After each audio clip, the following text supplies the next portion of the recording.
teenage pregnancies that were recorded by UNDP. And you know that because we do not have a particular register of where these teenage pregnancies are recorded, so the number could be probably higher. And you know these are the people whose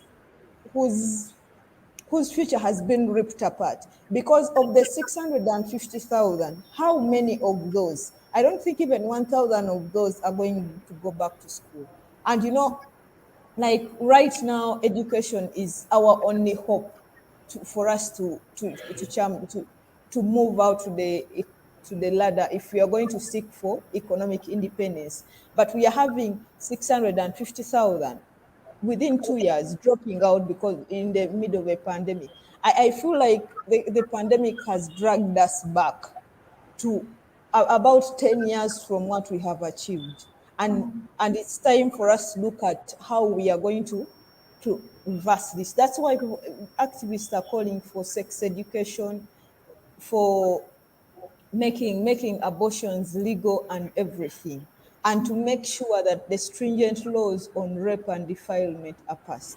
We no longer use defilement, but even we had hopes in the sexual offences bill because we knew that this one was going to look at and protect our girls, but it was not assented to by the president. And just like that, so we had hopes in the sexual offences, we had hopes in the divorce and the succession bill. The succession bill has been passed, so it will help us kind of, especially when it comes to issues of inheritance, because it has been strict on saying all the children are supposed to have an equal share of the wealth of their parents. So that is a square point. So we are waiting for it to be assented to by the president. But when Lydian and Dorothy spoke about the finances that they have to face, you know, one of the things that we hold dear as Ugandans is ownership of land. And when you look at statistics, they show that women in Uganda own just 28% of the land in Uganda. And most of them have been able to buy it. Parents are still hesitant to pass over land to us because they know that we are going to get married and get land anyway. So, and yet we are owning 28% of the land, yet at the same time, we are contributing about 76% of the agriculture. So mostly the land that the women are using for agriculture is being used just for what? We are just, it's being leased out or rented out annually.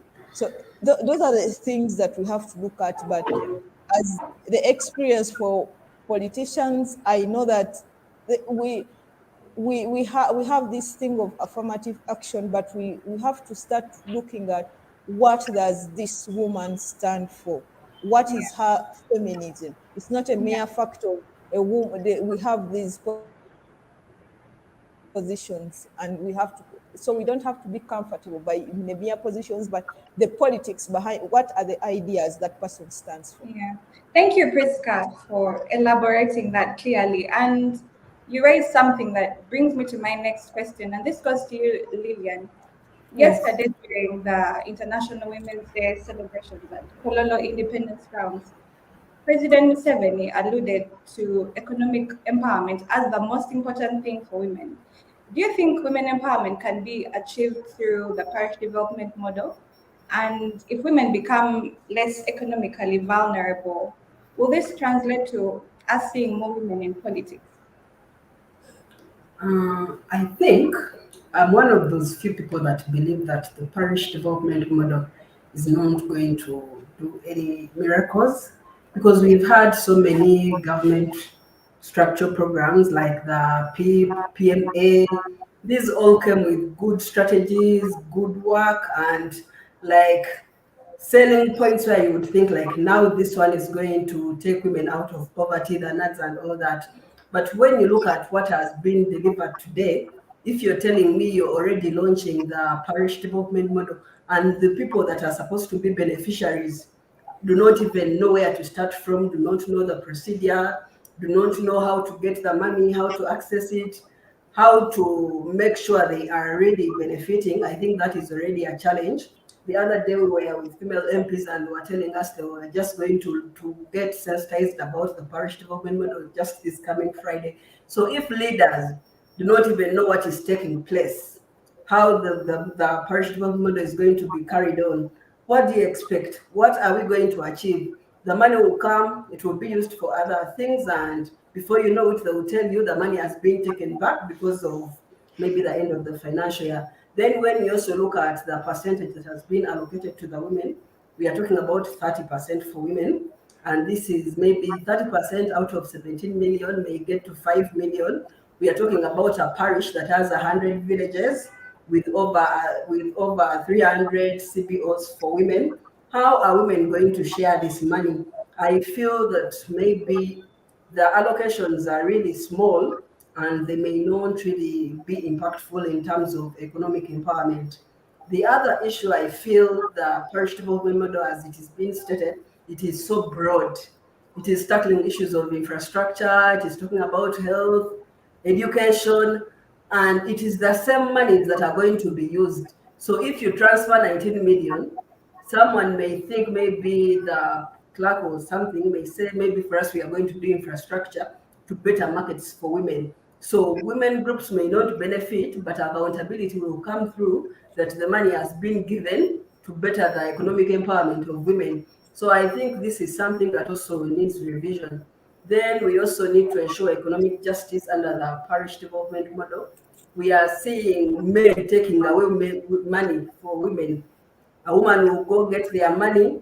Once they reach home, a man will be like, can you bring that money? I have some loans, I have ABCD. So how are we going to secure and make sure that the women are benefiting and are economically empowering themselves to make use of the money so that it is not doing some other things that it is not meant for? I feel we need to continue this debate. There was UWEP that was doing well, though there were the same groups that were getting this money. But this one is so broad that when you look at the NDP3 and the parish development model, you don't see a bigger difference. Yet this is supposed to be something that is explicit in addressing the economic empowerment needs of women. Thank you, Lillian, for that. And we're going to go in for a short break and we'll be back shortly.